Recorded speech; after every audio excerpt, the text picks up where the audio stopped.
versículo de número 34. Assim nos diz a palavra do Senhor. Indignado, Jacó rasgou suas vestes, vestiu-se de pano de saco, conforme a tradição, e pranteou durante muitos dias por seu amado filho. Meu querido, minha querida, o que Jacó está fazendo aqui era algo que acontecia no mundo antigo. Havia um momento em que alguém, devido a uma dor muito grande na alma, havia um momento em que alguém, devido até a uma indignação muito grande no seu coração, ele chegava a rasgar as suas vestes, vestes rasgadas. Isso acontecia em momentos limites, em momentos extremos na vida do povo de Deus, naquela cultura e no mundo antigo. Jacó, ele, ao rasgar suas vestes, ao tomar essa atitude, ele faz isso ao saber que José, o seu filho, havia sido, segundo o informe trazido pelos seus outros filhos, pelos irmãos de José, que traziam agora a túnica adornada que Jacó havia dado a seu filho, muito querido, e aquela túnica agora, ela era-lhe apresentada, e aquela túnica estava manchada de sangue, estava rota. Então disseram: vê se é a túnica do teu filho. E quando Jacó examinou a túnica, ele sabia: é a túnica do meu filho José. E então concluiu o seu pai Jacó dizendo: certamente o meu filho foi estraçalhado por uma fera no campo, porquanto ele havia enviado José até o encontro dos seus irmãos, e os seus irmãos porque o odiavam, os seus irmãos porque o detestavam, porque o invejavam, por causa do grande amor que o seu pai tinha por ele, por causa do apreço que Jacó tinha por José, em virtude daquela túnica adornada que Jacó tinha tido como presente do seu pai. Os irmãos o chamavam de o sonhador, desdenhavam dele e se livrando dele, porque o venderam, não o mataram, porquanto foram contidos por Rúben, foram contidos por Judá. Eles não mataram, mas a intenção inicial era matar mesmo, se livrar de José de modo definitivo,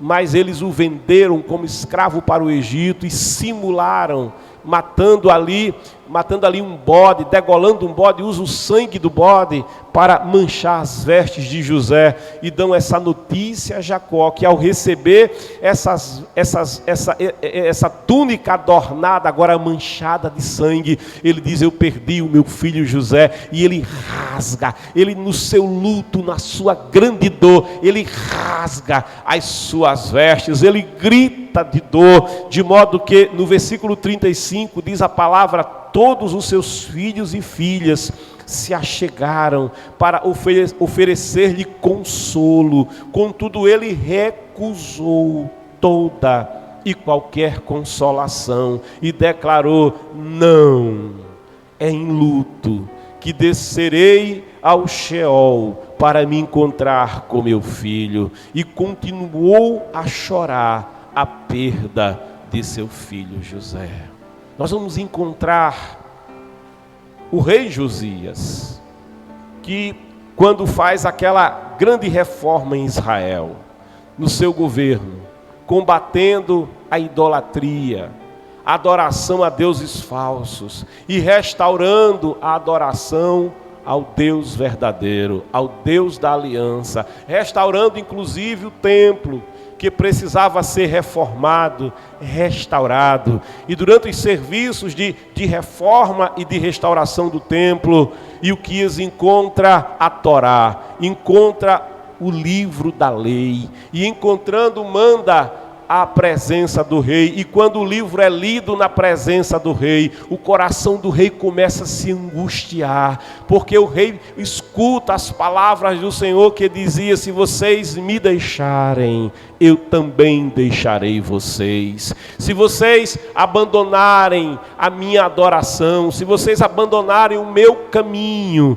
eu também deixarei vocês. E quando ele percebe a consequência de estar sem a bênção do Senhor, as consequências que viriam sobre o povo, sobre Jerusalém, sobre Israel, sobre Judá, a assolação que viria, porque quem deixa a presença do Senhor perde a sua proteção, e sem a proteção agora, eles seriam alvo dos inimigos, Jerusalém seria arrasada, o templo seria arrasado, e ao perceber o perigo que corria Jerusalém, o pecado que estava sobre Jerusalém, as consequências que estavam sobre o povo, o rei Josias rasga as suas vestes reais e clama ao Senhor por misericórdia.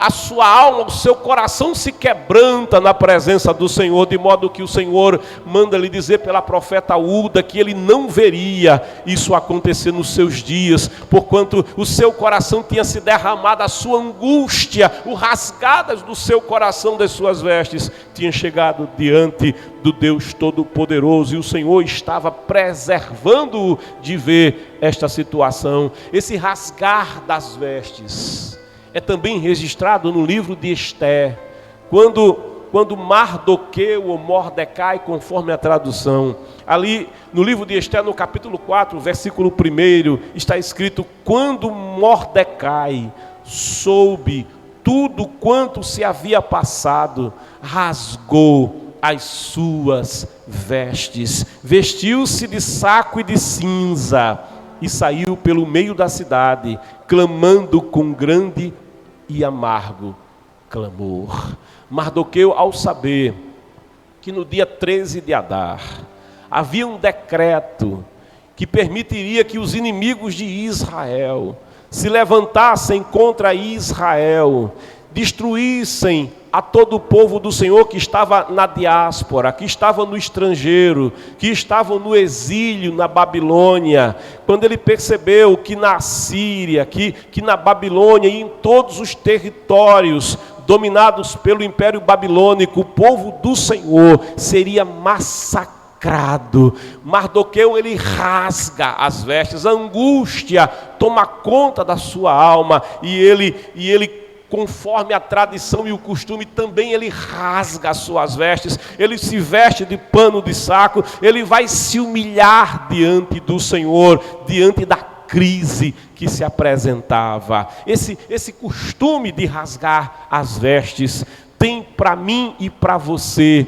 uma palavra que eu quero dividir com o teu coração. Por isso eu quero pedir tua atenção muito especial ao que Deus tem para falar com você. Mas antes da gente explorar um pouco mais isso, eu quero te falar que nos dias de Moisés, o Senhor, ele que caminhava com o seu povo, o Senhor que enviou Moisés para tirar o povo do Egito, e caminhava com o seu povo, ali de dia, numa coluna de nuvem, numa coluna de nuvem que cobria todo o povo, que trazia refrigério, que trazia sombra, e eles habitavam literalmente a sombra do Deus onipotente, e ali eles tinham descanso. E à noite, no frio do deserto, a presença do Senhor se fazia sentir através da coluna de fogo que iluminava o caminho do povo do Senhor, que aquecia no frio do deserto. Isso falava da presença, da glória e do cuidado de Deus com o seu povo. E o Senhor então ordenou a Moisés que fizesse uma arca de madeira de acácia, a arca do concerto, ou a arca da aliança. E você pode examinar comigo Êxodo no capítulo 25, versículo 1, quando diz o Senhor, através da sua palavra: farás uma arca de madeira de acácia, com 1,10 m de comprimento, 70 centímetros de largura e 70 centímetros de altura. Essa arca era revestida de ouro. Essa arca tinha uma tampa chamada de propiciatório, também é revestida em ouro batido, ouro puro. Sobre esta arca havia a figura de 2 querubins, que são anjos poderosos, que ministram diante do Senhor. Dentro desta arca estaria a as 2 tábuas, onde o Senhor tinha escrevido os decálogos, os 10 mandamentos base dos seus ordenamentos para a vida do povo. Estava ali o pote com manjar, estaria ali a vara de Arão. Aquela arca tinha 4 argolas e foram feitos 2 varais também de madeira de acácia, cobertos com ouro, e esses varais ficavam ali naquela arca. E para que aquela arca, que representava o pacto da aliança, sobre o propiciatório, Deus manifestava a sua glória. A nuvem da presença do Senhor vinha sobre o propiciatório, e ali Deus falava com Moisés, e Moisés ouvia a voz de Deus e era impactado pela presença gloriosa do Senhor. E para que essa arca ela fosse bem guardada, o Senhor mandou fazer um santuário, um tabernáculo, uma tenda. E nesta tenda, no modelo desta tenda, Deus estabeleceu 2 compartimentos. O primeiro compartimento maior e um segundo compartimento menor em tamanho. No compartimento maior era chamado de lugar santo. Ali estava o candelabro de 7 braços, que significava a presença do Senhor, a presença do perfeito Espírito de Deus. No extremo da outra parede, ou no oposto ao candelabro, estava ali uma mesa com pães, 12 pães que representavam ali o provimento de Deus na vida do seu povo. E dividindo o lugar santo do lugar mais interior, estava um altar chamado altar de incenso, aonde o sacerdote vinha e oferecia incenso de adoração ao Senhor, de modo que o incenso enchia todo o lugar santo. Mas aquele sacerdote que ministrava ali no lugar santo, ele não podia avançar para o lugar mais interior, para o compartimento menor, o segundo compartimento, que era um quadrado de 4,60 metros, 4,50 metros mais ou menos, eram 10 côvados. E dentro daquele quadrado de 4,60 metros ficava unicamente a arca do concerto, a arca da aliança. Ali não se podia entrar. Ali, dividindo o lugar santo dos santos, que era o lugar mais interior do lugar santo, o Senhor mandou fazer um véu que dividia aqueles 2 lugares. E você pode ver comigo e ver a palavra do Senhor em Êxodo, capítulo de número 26, versículo 31, onde o Senhor diz, instruindo Moisés: farás também um véu de linho fino, trançado, e de fios de tecido azul celeste, roxo e carmesim. Mandarás executar nele um bordado de arte com figuras de querubins. Esse véu era um véu, dizem alguns exegetas, que tinha cerca de 10 centímetros de espessura. Ele fazia a divisão entre o lugar santo e o lugar chamado Santíssimo, ou Santo dos Santos, aonde estava a arca do concerto e aonde era manifesta a glória do Senhor que habitava no meio do seu povo, ali naquele tabernáculo. Deus também pediu a Moisés que instituísse o sacerdócio, mandou separar a tribo de Levi, e da tribo de Levi Deus mandou separar a família de Arão e seus filhos, que seriam consagrados ao sacerdócio para servirem continuamente ao Senhor, geração após geração, e ministrariam ali no tabernáculo diante do Senhor. Você pode ver comigo o livro de Levítico, no capítulo 10, versículo 1. Mas antes, ou melhor, Números 18, versículo de número 7, diz a palavra: contudo, somente tu, é Deus falando com Arão, contudo, somente tu e teus filhos assumireis as funções sacerdotais em tudo o que se refere ao altar e ao que se encontra além do véu.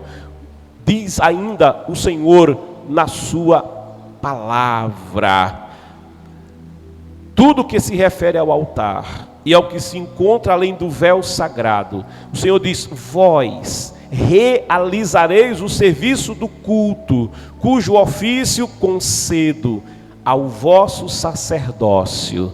Entretanto, e aqui Deus coloca um aviso, entretanto, qualquer pessoa não autorizada ou profana que se aproximar do santuário será sumariamente condenada à morte.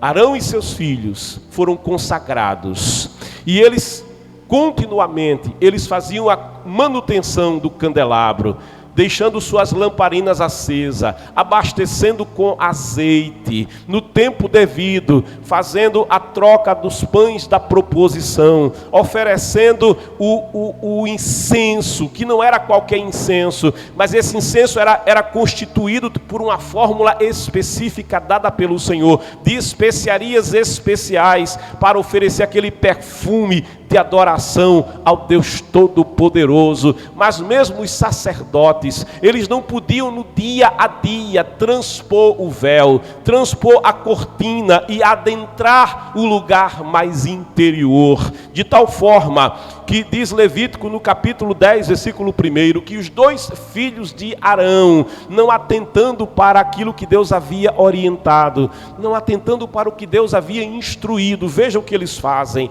Levítico 10, 1 diz assim: Nadab e Abiú são os 2 sacerdotes consagrados para servirem ao Senhor, filhos de Arão.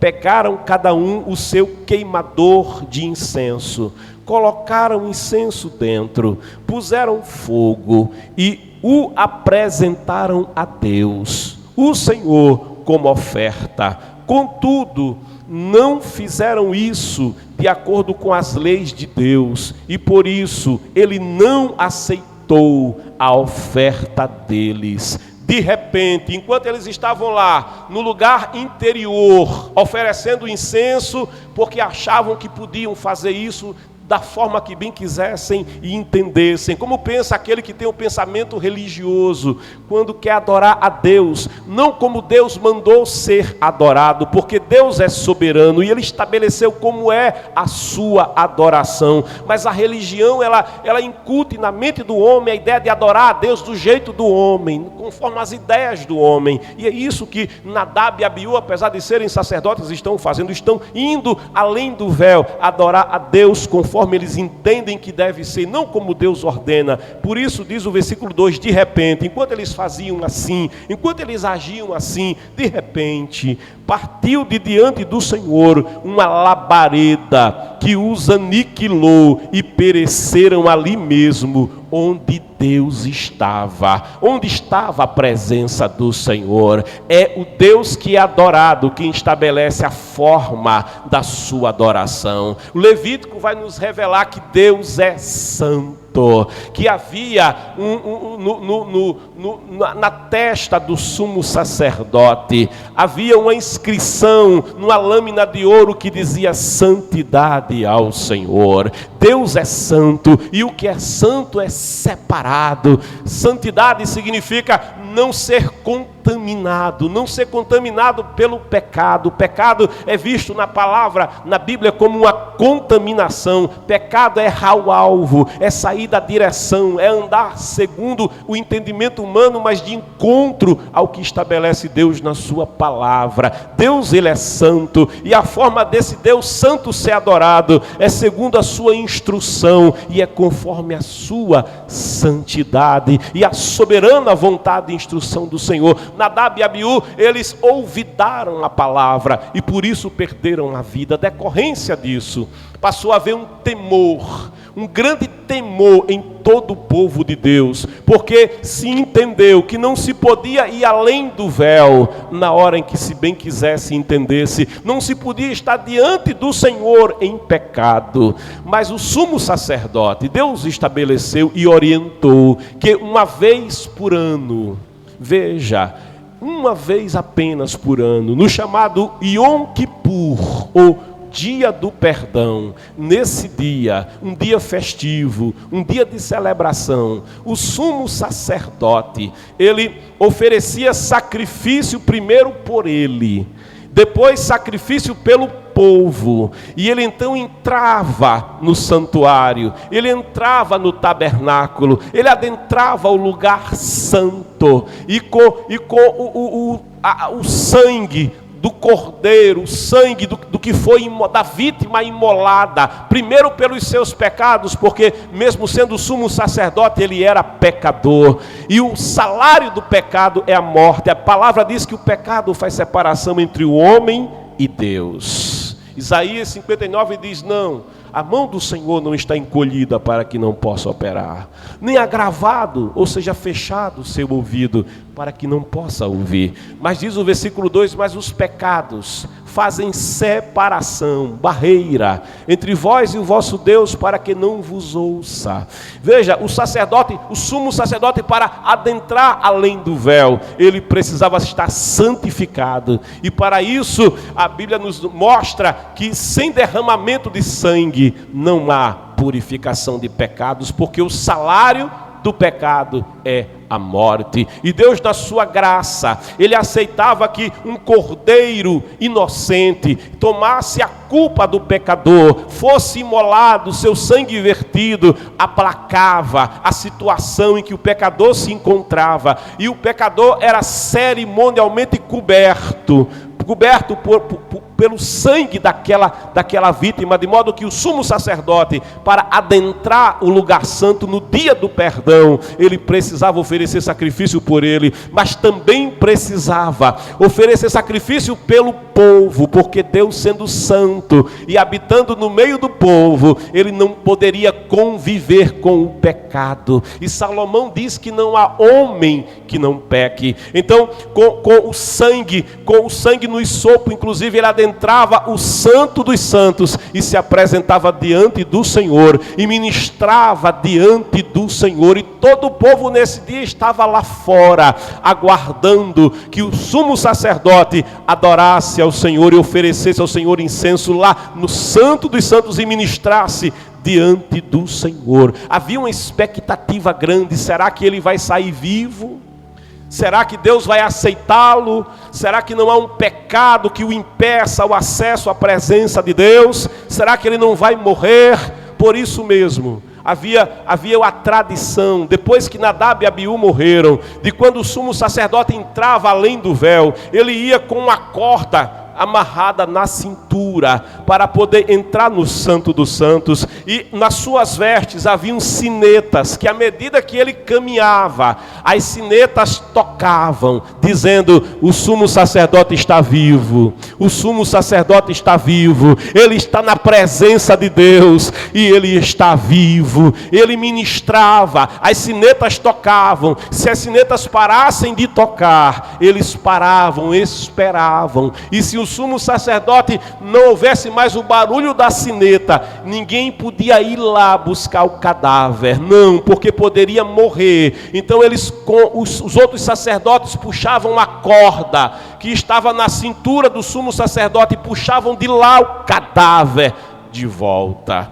De modo que havia uma separação entre o Deus Santo, entre a Shekinah, entre a glória de Deus que estava no Santo dos Santos, que era manifesta lá no lugar interior, e o lugar santo, e o acampamento onde estava o povo de Deus lá fora. Querido, querida, quando Salomão ele faz o templo agora feito de pedra, não é mais o tabernáculo, mas o templo. Salomão, ele seguiu exatamente as especificações, e ele fez o lugar santo e o lugar santo dos santos, e ali também tinha um véu de separação. Quando o templo de Salomão foi destruído por Nabucodonosor, e depois dos 70 anos de cativeiro, quando então o templo vai ser reconstruído por Esdras, por Neemias, não é? Nos dias de Ageu, nos dias de Zorobabel, quando o templo é reerguido, agora não é aquele templo de Salomão que ostentava ouro, que ostentava muita glória, muita prosperidade, era um templo simples,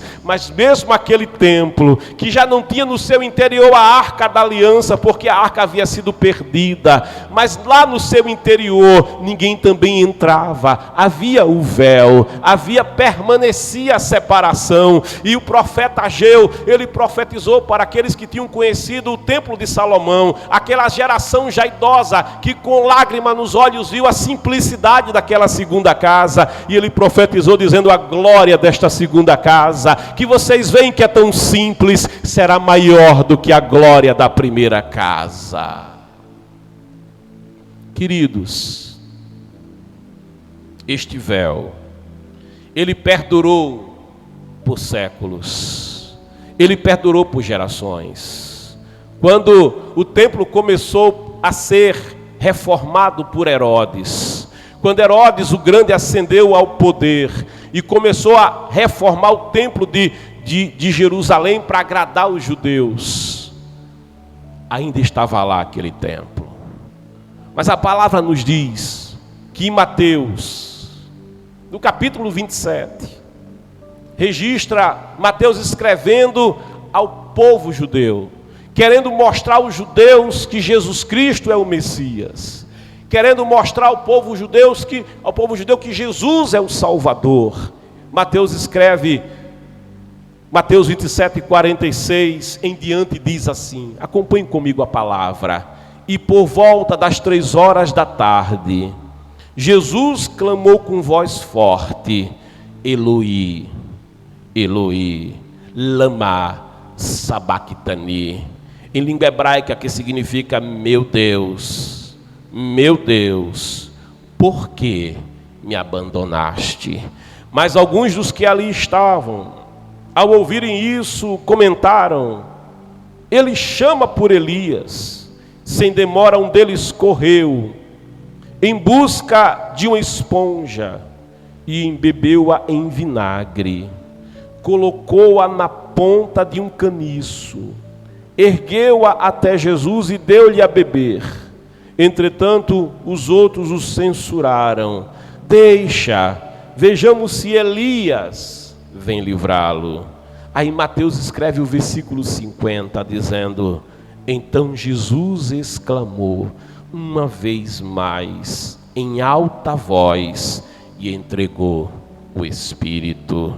No mesmo instante, diz o versículo 51, quando Jesus dá o último suspiro, quando ele diz: Pai, nas tuas mãos eu entrego o meu espírito. A morte não podia levá-lo, a morte não podia ceifá-lo, porque ele é maior do que a morte, ele é a vida. Como a morte não podia ceifá-lo, e ele veio entregar a sua vida, ele disse: ninguém tem poder, nem a morte, para tirar a sua vida, mas ele disse: eu tenho poder para dar a minha vida e poder para tomá-la de volta, de tal modo que a morte, ainda que estivesse por ali, não podia tocá-lo. Desde as 9 horas da manhã que ele estava crucificado, antes disso, ele foi todo esfolado. Jesus estava todo esfolado, tinha perdido muito sangue, ele já não tinha forças para carregar o madeiro, mas mesmo pendurado na cruz, mesmo se esvaindo em sangue, a morte olhava, mas não podia chegar perto. De tal maneira que às 3 horas da tarde, quando o sacrifício do cordeiro o segundo cordeiro era sacrificado lá no templo, o primeiro às 9 horas da manhã, quando ele foi crucificado, o segundo às 15 horas da tarde, ao pôr do sol, quando ele diz: Pai, nas tuas mãos eu entrego o meu espírito. Revela Mateus, narra Mateus dizendo: no mesmo instante, o véu, no mesmo instante, o véu do santuário rasgou-se em 2 partes, de alto a baixo, a terra estremeceu e fenderam-se as rochas. O véu do santuário. Para nós, sem entender a cultura judaica, o rasgar do véu é algo que você lê rapidamente e talvez não atente. E é por isso que eu estou te contando o contexto, para que você entenda a palavra. Jacó, quando soube que o seu filho estava morto, ele rasga as roupas, ele rasga as suas vestes. O rei Josias, Ao saber a situação do povo, o perigo que aquele povo passava porque tinha se afastado do Senhor, ele rasga as suas vestes. Mardoqueu, ao saber que Israel seria massacrado em 13 de Adar, também rasga as suas vestes. Desde Jacó, todos os pais, quando perdiam um filho, quando um pai judeu perde um filho, e ele sabe que o seu filho é morto, e ainda hoje ele pega as vestes, e em luto, e em dor, e em lágrimas, ele rasga as vestes. Sabe, Jesus estava na cruz. Ele disse: para isso eu vim. Oh glória! A palavra nos diz e nos revela. Ele disse: eu vim buscar e salvar o que estava perdido. Isaías diz que o castigo que nos traz a paz estava sobre ele. Hebreus nos conta que o sangue de touros, o sangue de novilhos, ainda que cerimonialmente pudesse cobrir o pecador, como cobria o sumo sacerdote, como cobria os sacerdotes e cobria aquele que oferecia sacrifício, mas apenas cobria, não purificava. E é por isso que todos os dias se oferecia sacrifício no templo, e é por isso que todos os anos o sumo sacerdote, ele precisava novamente oferecer sacrifício por ele, e sacrifício pelo povo, e entrar no santo dos santos, porque aquela cerimônia, aquela religião, era apenas uma figura, aquilo não tinha eficácia, apenas cobria, era apenas uma sombra, mas o pecador continuava pecador, a mancha do pecado continuava lá. Deixa eu te exemplificar isso. Quando eu era mais jovem, bem mais jovem, estudando ainda o 1º grau, nas férias, querendo arrumar um dinheirinho, final de ano, eu fui trabalhar de servente de pedreiro com meu tio, que era construtor, tio Marinho de saudosa memória. E eu fui trabalhar com ele, e aí faz massa, e faz concreto, e carrega aquela concreto para enchilagem. Eu, menino, pense, oh glória, fiquei todo bronzeado. Quando voltei para a escola, disseram: tivesse uma férias, hein? Ficasse na praia. Glória a Deus. Mas quando chegou o Natal, eu fui para o culto, e eu tomei banho para ir para o culto. Tomei aquele banho, né? E botei aquele perfume, vesti aquela roupa para o culto de Natal. Aí quando eu olhei a mão estava cinza. E eu disse: mas eu acabei de tomar banho. E a mão estava toda cinza. E eu descobri que o cimento não largava fácil. Aí passei sabão de novo. Mas quando a mão secava, estava lá. Eu digo: eu não vou para a igreja com essa mão de cinza de cimento. O que é que eu faço? Aí me veio uma ideia: coloca óleo. E eu peguei aquele óleo de colocar no cabelo e passei na mão. Pronto, resolveu o problema. O óleo deixou a mão untadazinha, ó, ficou perfeito. Mas olha, ainda que o óleo tivesse cobrindo a mancha de cimento, o cimento estava lá. Assim acontecia em Israel. Ainda que o sangue de touro, de novilho, de bodes, de cordeiros cobrisse o pecador, o pecado estava lá, a mancha do pecado estava lá. É por isso que, para resolver a situação do pecador, Deus fez uma promessa lá no Éden, dizendo à mulher: da semente da mulher eu vou suscitar um descendente que vai pisar a cabeça da serpente. Essa vai lhe ferir o calcanhar, e se tem ferida vai ter sangue vertido. Jesus, ele veio, e quando ele veio, João Batista, olhando para ele 3 anos e meio antes dele expirar na cruz, ele aponta o dedo. E sendo um homem que passava, João olhava, não via um homem, ele via um quadrúpede. Ele não via um homem que tinha pele, ele via um quadrúpede que tinha lã branca. Ele aponta o dedo numa visão profética e diz: eis aí o Cordeiro de Deus que tira o pecado do mundo. No outro dia, Jesus passou novamente. João Batista olha e numa visão profética não vê um carpinteiro, não vê o filho de José, não vê o irmão de Tiago, de Judas, de Simão. Ele olha, ele não vê o filho de Maria de Nazaré. Ele olha e ele diz: eis aí o Cordeiro de Deus que tira o pecado do mundo. Oh glória! Quando Jesus expira lá na cruz. Alguém diz que Deus deu as costas para não ver, mas não é verdade. O que Deus fez foi a coisa mais difícil que se possa fazer. É você ver o seu filho amado ser vituperado, ser esfolado ou ser pendurado numa cruz, podendo fazer e não fazer, podendo salvá-lo e não salvá-lo. Oh, que prova que o Deus, o Pai, que Deus, o Espírito Santo passaram. Legiões celestes, miríades celestes, contemplavam o Calvário naquele dia, mas eles aguardavam apenas uma ordem. As legiões celestiais estavam a postos, mas ninguém se mexia.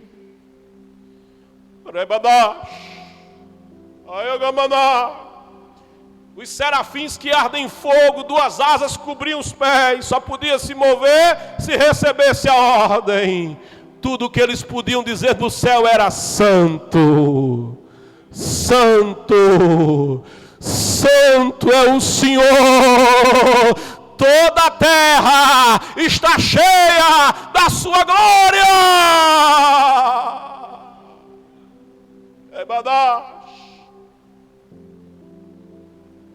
Mas ninguém se movia. Seco, o sol escureceu. Oh glória! Oh glória! E Deus, quando viu seu filho expirar, Pai, em tuas mãos, Pai, eu entrego o meu espírito. E expirou. E no seu corpo não havia mais vida, nem respiração. Deus, nessa hora, como um dia fez Jacó, quando lhe disseram: vê se esse sangue não é do teu filho, vê se essas vestes rotas não são do teu filho. E ele rasgou as vestes, Deus, ele pegou suas vestes, o véu do santuário, ele pegou nas vestes, no véu do santuário, e ele rasgou de alto a baixo.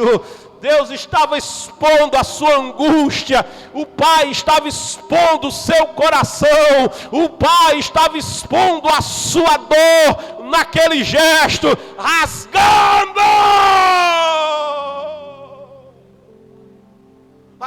o coração. Oh glória! Mas aquele véu rasgado também inaugurava um novo tempo. Aquele véu rasgado também inaugurava uma nova era.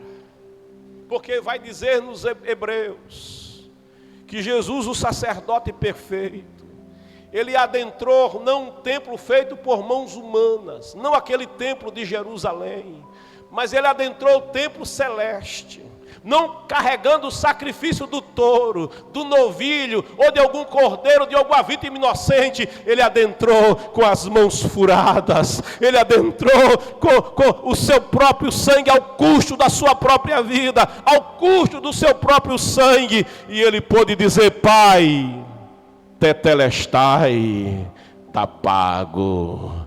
O salário do pecado é a morte, mas eu sou a vida. Em mim a morte termina, em mim a condenação termina. E Paulo pode escrever em Romanos dizendo: agora nenhuma condenação há para os que estão em Cristo Jesus o Senhor, porque a lei do Espírito de vida te livrou da força do pecado e da carne, da condenação que estava por causa do pecado e por causa da carne.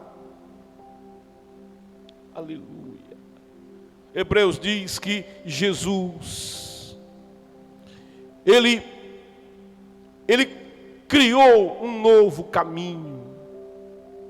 Ele ofereceu o sacrifício perfeito. Diz Hebreus capítulo 10, versículo 4, porque é impossível, olha o que diz a palavra, que o sangue de touros e bodes remova pecados. Religião não consegue remover pecados. Alguém fala aí que tem um lugar chamado fogo do purgatório. Na Bíblia não tem esse fogo do purgatório, mas ainda que existisse, não pode remover pecados. Allan Kardec ensinou dizendo que você vive aqui, sofre um pouquinho aqui, porque você vai melhorando a sua vida, e você vai reencarnar outra vez, e você sofre um pouquinho mais, e você vai melhorando. Mas Allan Kardec, no Evangelho segundo o Espiritismo, ele tira o Calvário, ele tira o sacrifício de Cristo Jesus, ele nega a cruz de Cristo, ele nega a verdade de Cristo Jesus. Jesus é o caminho, Jesus é a verdade, Jesus é a vida. Buda não pode salvar, o Islã não pode salvar, o Hare Krishna não pode salvar, o catolicismo apostólico romano não pode salvar, o protestantismo não pode salvar. Mas eu te apresento aquele que salva, o nome dele é Jesus. Há um só Deus, segundo Timóteo 2:5, e um só mediador entre Deus e o homem, o nome dele é Jesus. Pedro diz em Atos 4, porque nenhum outro nome há dado entre os homens pelo qual devamos ser salvos, senão pelo nome de Jesus. Ele é o Cordeiro de Deus. Diz ainda no versículo 8, havendo declarado em primeiro lugar sacrifícios, ofertas, holocaustos, pelo pecado não quiseste, tampouco deles te agradaste, os quais foram realizados conforme a lei. Então completou, aqui estou, vim para fazer a tua vontade. É o profeta falando de Jesus. E assim ele cancela o primeiro padrão para estabelecer o segundo. A antiga aliança, o Antigo Testamento para estabelecer o novo. E por essa determinação fomos santificados por meio da oferta do corpo de Jesus, feito de uma vez por todas, de uma vez para sempre, de uma vez por todas. Ora, todo sacerdote se apresenta dia após dia para exercer seus deveres religiosos, que nunca podem remover os pecados. Jesus, no entanto, havendo oferecido para sempre um único sacrifício pelos pecados, assentou-se à direita de Deus. O Salmo 24, ele revela o que Jesus fez. Olha o que diz o Salmo 24: quem subirá ao monte do Senhor? Ou quem estará no seu lugar santo? Não no santo dos santos do templo, mas lá na Shekinah, lá na glória, lá no céu de Deus. A pergunta é: quem subirá? Ou quem estará no santo lugar? O versículo 4 diz: aquele que é limpo de mãos e puro de coração, que não entrega a sua alma à vaidade, nem jura enganosamente, este receberá do Senhor uma bênção e a justiça do Deus da sua salvação. Tal é a geração daqueles que o buscam, daqueles que buscam a tua face, ó Deus de Jacó. Diz o versículo 7, levantai, ó portas, as vossas cabeças, levantai-vos, ó entradas eternas, e entrará o Rei da Glória. Quem é o Rei da Glória? O Senhor forte e poderoso, o Senhor poderoso na batalha. Levantai, ó portas, as vossas cabeças, levantai-vos, ó entradas eternas, e entrará o Rei da Glória. Quem é esse Rei da Glória? E são os anjos cantando, é Jesus entrando na presença do Pai. As mãos estão furadas, tem cicatrizes na sua fronte, tem cicatrizes no seu lado, tem cicatrizes no seu corpo, como diz Jorge Araújo, cicatrizes que provam que ele precisou sofrer para que eu pudesse ser livre, para que você pudesse ser livre. Aleluia. Ele estabeleceu um novo e vivo caminho que vai além do véu. Por isso, querido, eu quero te dizer uma coisa: Jesus, fora dele não há Salvador. Jesus é o Salvador. Jesus, se com a tua boca, nessa manhã, você confessar, você constituir Jesus, o teu Senhor, está escrito, e a palavra de Deus é a verdade, verdadeiramente serás salvo. Oh glória! A palavra de Deus nos diz em 1 João 1,9, se confessarmos os nossos pecados, você é pecador. Deus te ama, mas o pecado te separa de Deus. Mas se você hoje, como diz a palavra, se confessarmos os nossos pecados, Deus é fiel, Ele não muda. Deus, Ele é justo. Por que que Ele é justo? Porque Ele pregou o seu Filho na cruz por você. Deus é fiel e justo para te perdoar os pecados e te purificar de toda injustiça. João 3,16 diz, Deus amou o mundo de tal maneira que deu o seu Filho unigênito para que todo aquele, quem é você? Eu sou pobre, eu sou rico, eu sou homossexual, eu sou lésbica, eu sou traficante, eu sou mulher de bem, sou homem de bem, mas também é pecador. Eu sou religioso, mas é pecador. Oh, Deus olhou dos céus à terra, não viu um justo, nenhum sequer, para que todo aquele, preto, branco, amarelo, vermelho, rico, pobre, culto, inculto, todo aquele que nele crê não pereça, mas tenha a vida eterna. Porque Deus, diz o versículo 17, enviou o seu Filho ao mundo, não para condenar o mundo, mas para que o mundo fosse salvo por ele. Mas eu te digo uma coisa, todo aquele que não crer nele será condenado. Eu não posso me esquecer de lhe dizer isso.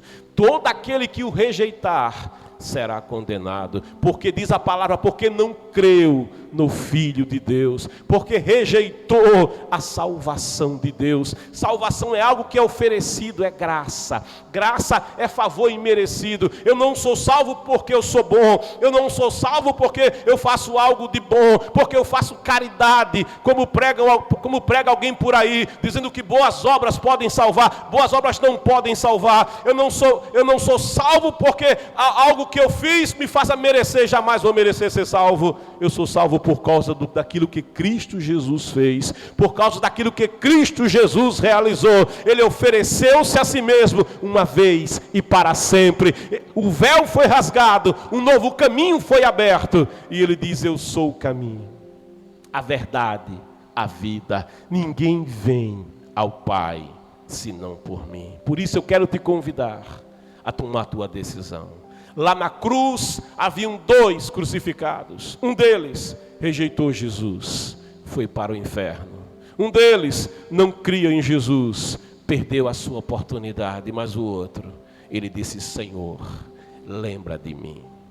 Lembra-te de mim quando entrares no teu reino. E o Senhor Jesus disse, hoje te digo, estarás comigo no paraíso. Aquele sangue que descia pela testa de Jesus, aquele sangue que descia madeiro abaixo, já purificava o primeiro pecador, e o primeiro pecador é salvo, e o primeiro pecador passou além do véu, e o primeiro pecador chegou até a presença de Deus. É por isso que Jesus diz, ninguém vem ao Pai senão por mim.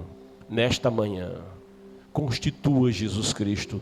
1 João nos diz ali no capítulo 2, versículo 1, que o Senhor Jesus é o nosso advogado. Ele é a propiciação pelos nossos pecados. Oh glória, só há salvação em Deus. Só Cristo pode salvar. Venha a Jesus. Você nessa vida pode ser curado. Alguém procura Jesus para ser curado. Mas você pode entrar curado no inferno.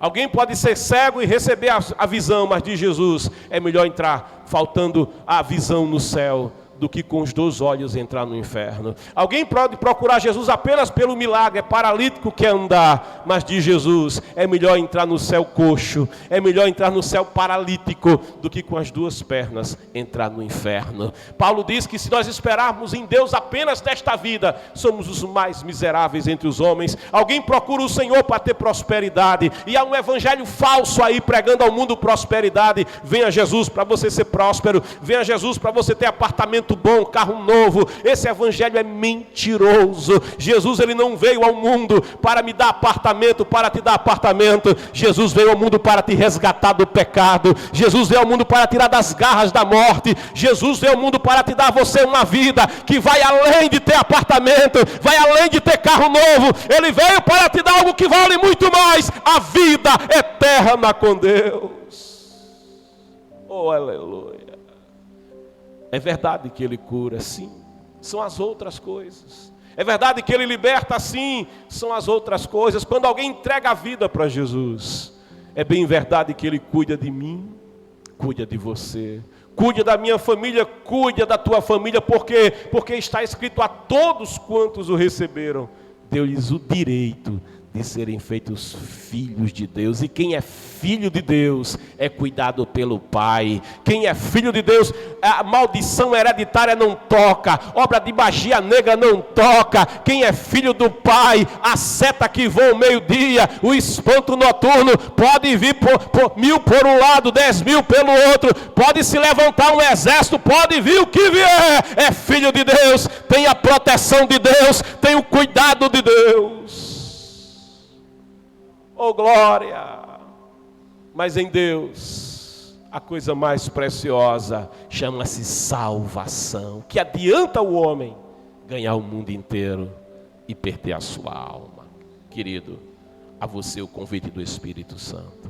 Entrega nesta manhã a tua vida a Jesus. Escreva no chat: eu entrego a minha vida a Jesus. E verdadeiramente salvo serás. A opressão vai sair, o vício vai sair, o pecado vai ser arrancado, você vai nascer do alto, vai nascer de Deus. Entregue sua vida ao Senhor. Fora dele não há Salvador. Que Deus te abençoe.